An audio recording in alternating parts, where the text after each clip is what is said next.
fundamental commitment in my new mandate is to enable maintenance of world peace by inviting Ukraine to join the NATO. Upravo ste videli lažni deepfake video generisan korišćenjem veštačke inteligencije. Uradili smo ovu video ilustraciju za manje od 2 minuta. Kada koristite alate za veštačku inteligenciju, mogućnosti su neograničene. Možete da promenite lik jedne osobe likom druge, da dodate veštački generisani glas. A pomoću alata za mašinsko učenje možete da generišete sopstveni glas, to jest da koristite originalni glas osobe za koju se radi deepfake video.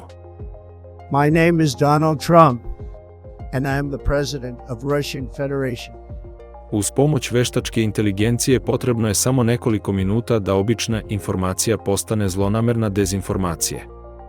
Čak je i moj glas koji ste do sada slušali stvoren sa platformom koja koristi veštačku inteligenciju. Šta je deepfake?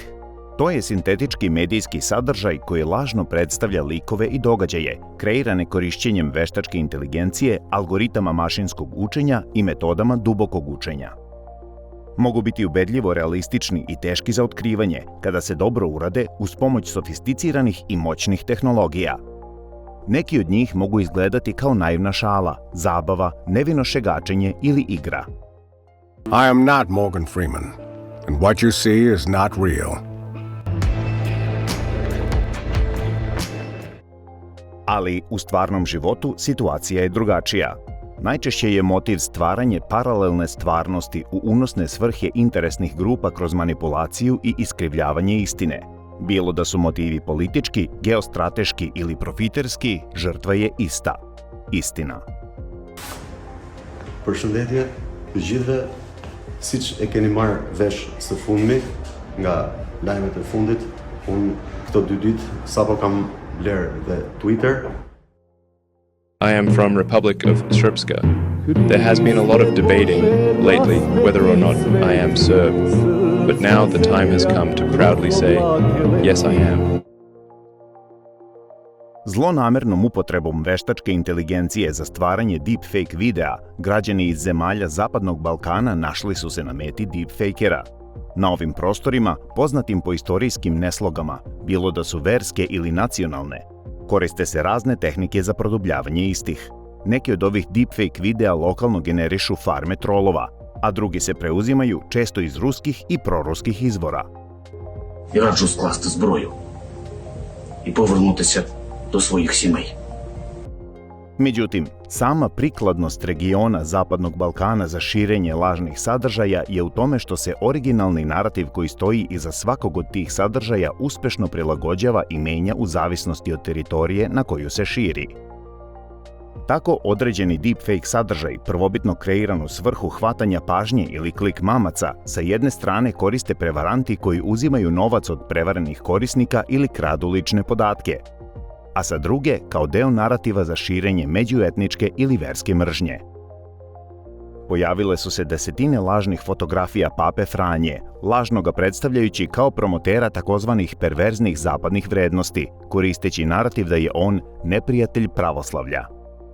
Zatim, lažne fotografije ruskog predsjednika Putina kako navija za Srbiju na svetskom prvenstvu, kako bi se predstavio kao prijatelj narodu regiona u sklopu narativa da je lider ili zaštitnik pravoslavlja.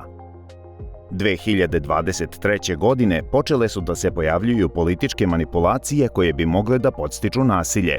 Lažni audio snimak navodnog razgovora kosovskog premijera Kurtija i američkog ambasadora na Kosovu Hoveniera, koji je objavljen na društvenoj mreži Twitter, korišćen je za sejanje straha i mržnje.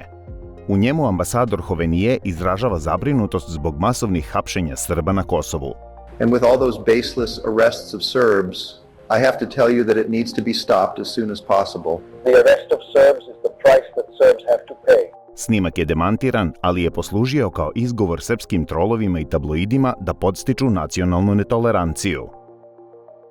Međutim, jedan od najjezivijih deepfake snimaka koji se proširio na ovim prostorima je snimak koji se pojavio na društvenim mrežama posle ubistva Kosovke Liridone Ademaj, u kojem ona sama navodno opisuje čin sopstvenog ubistva. Video je izazvao oštre reakcije ne samo na Kosovu, već u celom regionu. Konkretan primjer stvarnog uticaja deepfake-a na izborni proces dogodio se 2023. godine u Slovačkoj, objasnio je slovački ekspert Jan Cingel na konferenciji održanoj u Skoplju. There was a voice of a very famous Slovak investigative journalist, as if speaking on phone again with the leader of this progressive Slovakia, this Mr. Šimečka, and it sounded as if they are plotting of buying Roma votes in eastern parts of Slovakia.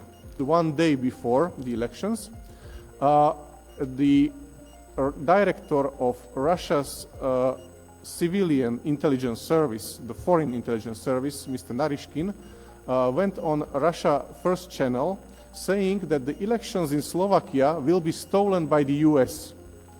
CIA is going to steal the elections in Slovakia in order these liberals and progressives, in order they can continue supporting weapons to Ukraine.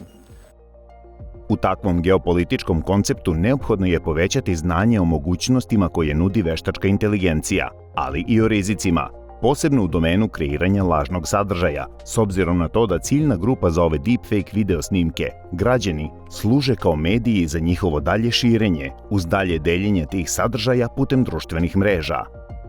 U svim zemljama regiona, servisi provere činjenica služe kao prva linija odbrane istine. Razotkrivanjem takvih dezinformacija pomažu građanima i novinarima da ne budu ponovo prevareni, posebno kada se njihovi rezultati šire dele.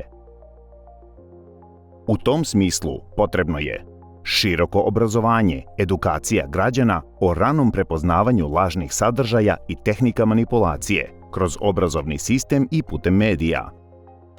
Podrška za verifikaciju istinitosti video sadržaja, korišćenje i širenje znanja koje generišu kontrolori činjenica.